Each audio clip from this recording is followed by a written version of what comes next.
Hello दोस्तों, मैं हूं आपका दोस्त एडवोकेट शिवेंद्र प्रताप सिंह। आज हम आपको एक ऐसे जजमेंट्स के बारे में बताएंगे जिसमें पति के पक्ष में डाइवोर्स की डिक्री मिल गई, ऑर्डर मिल गया, आदेश मिल गया।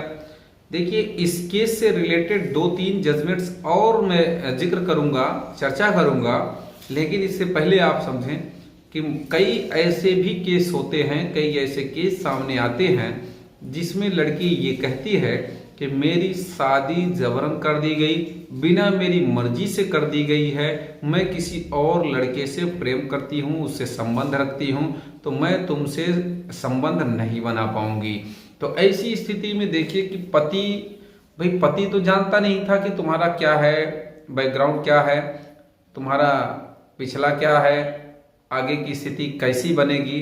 भाई शादी तय हो गई, शादी कर लिया, तो उसने कोई अपराध तो किया नहीं।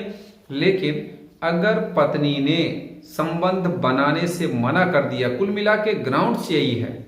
अगर ऐसे लोग भी परेशान, टॉर्चर हो रहे हैं जो कि शादी के बाद भी पत्नी से संबंध नहीं बना पाते हैं, यानी कि पत्नी द्वारा मना कर दिया जाता है संबंध बनाने के लिए, तो क्या ऐसी स्थिति में वो डाइवोर्स ले सकते हैं या नहीं?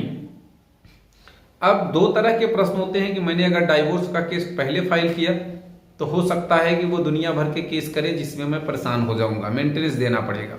लेकिन कई ऐसे जजमेंट भी हैं जिनमें साफ कह दिया गया कि अगर पति की तलाक यानी कि पति के डाइवोर्स केस करने के बाद पत्नी ने 498A DB या 125 किया तो उसका महत्व घट जाता है, कम हो जाता है। इसका वीडियो भी हमने बनाया है। सवाल यहाँ यही है कि अगर पत्नी संबंध बनाने से मना करे तो तलाक कैसे लें, और बताएंगे इस जजमेंट के थ्रू आपको कि उसमें पति को कैसे राहत मिली। यहाँ पे कुछ लोग ऐसे धमकी भी देती हैं कि अगर तुम संबंध बनाने की कोशिश करोगे तो मैं नस काट लूंगी, यानी कि अपने आप को खत्म करने की बात करते हैं। तो भाई पति क्या करेगा? ये अपराध तो करेगा नहीं भैया नस काट लो या जबरदस्ती संबंध बनाएगा, ऐसा नहीं करेगा। तो ऐसी स्थिति में दोनों के बीच मनमुटाव शुरू होता है, पति पत्नी में विवाद शुरू हो जाता है। लेकिन देखिए, आज की पोजीशन ठीक है, आज की स्थिति ठीक है कि 498A में लोग जेल नहीं जाते हैं, लेकिन 2006 से पहले लोग 498A के केस में जेल चले भी जाते थे। तो इस केस में यही हुआ था, फर्जी 498A का केस कर दिया गया था जिसमें कि पति या उसके घर वाले जेल भी चले गए थे। अब पति पक्ष के लोग 498A के फर्जी केस के ग्राउंड पे डाइवोर्स के लिए जाते हैं। शादी के बाद से विवाद शुरू हो गया, पत्नी ने FIR दर्ज करा दिया। ये 2006 का मामला भी था। उस समय लोग, जैसा कि मैंने बताया कि आप उसमें जेल चले भी जाते थे। 2006 में तमाम ऐसे जजमेंट, तमाम ऐसे ग्राउंड्स, तमाम ऐसे रूलिंग्स नहीं आई थी।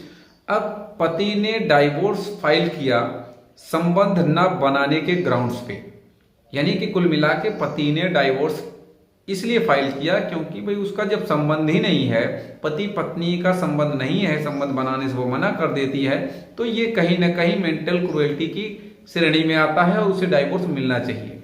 लेकिन जब वो फाइल करता है तो भाई मेल पर उसे धमकी दी जाती है कि अपनी नस काट कर जान दे दूंगी, मेरी शादी जबरन कर दी गई, मैं किसी और लड़के से प्यार करती हूँ। ये मेल पर उसे धमकी मिलती है। झूठे 498A के केस में लोग जेल चले जाते हैं, पति पक्ष के लोग। लंबे समय तक संबंध नहीं बनता है, ये ग्राउंड लिया जाता है। डाइवोर्स पिटीशन को खारिज भी हो गई, यानी कि डिस्ट्रिक्ट कोर्ट लेवल से डाइवोर्स यानी कि पति के डाइवोर्स केस को रिजेक्ट कर दिया गया, खारिज कर दिया गया। 498A के झूठे केस में जेल जाने का ग्राउंड था। दूसरा ये था कि लंबे समय से संबंध ना बनाना, ये मेंटल क्रुएल्टी के ग्राउंड पे पति पक्ष गया था। अब बात आती है केस के डिटेल की। सुदीप्तो साहा वर्सेस ममता साहा, फर्स्ट अपील नंबर 896/2014। ये माननीय मध्य प्रदेश हाई कोर्ट का ये जजमेंट है। ये ऑर्डर डेट है 3/1/2024, यानी कि हाल ही का ये जजमेंट है, लेटेस्ट जजमेंट है, जिसमें पति को डाइवोर्स की डिक्री देने का ऑर्डर किया गया, डाइवोर्स अलाउ कर दिया गया। यानी कि उस ऑर्डर को हाई कोर्ट में जब चैलेंज किया गया तो पति के फेवर में ऑर्डर हुआ। और उस ऑर्डर के साथ साथ 2 जजमेंटों का भी हवाला दिया गया। बहुत इंपॉर्टेंट जजमेंट है, इसलिए बताना जरूरी है। Sameer Ghosh versus Jaya 2007 4 SCC 54। लंबे समय तक संबंध न बनाना ये मेंटल क्रुएल्टी को माना जाता है। इस जजमेंट में माननीय सर्वोच्च न्यायालय ने मेंटल क्रुएल्टी को प्रूव किया था कि अगर कोई महिला लंबे समय तक संबंध न बनाए तो वो मेंटल क्रुएल्टी में आएगा। तो इस केस का भी हवाला दिया गया। दूसरा एक जजमेंट है सुखेंदु दास वर्सेस रीता मुखर्जी 2017 9 SCC 63। इस केस में ये बताया गया था कि अगर केस करके पत्नी और खुद गायब हो जाए तो ये भी एक क्रूरता होती है। भाई तुमने केस किया और गायब हो गई, ये अक्सर कई लोगों के सवालों का ये उत्तर भी हो गया, जवाब भी हो गया। तो कुल मिला के कहने का मतलब ये कि अगर पत्नी द्वारा लंबे समय से आपसे संबंध ना बनाया जाए तो ये मेंटल क्रुएल्टी प्रूफ होती है। इसका फायदा आप डाइवोर्स केस में ले सकते हैं। तो उम्मीद करता हूँ, आशा करता हूँ आज का यह वीडियो आपको बेहद पसंद आया होगा। अगर वीडियो पसंद आए तो वीडियो को लाइक करें, शेयर करें, यूट्यूब चैनल शिवेंद्र हाईकोर्ट को जरूर सब्सक्राइब करें।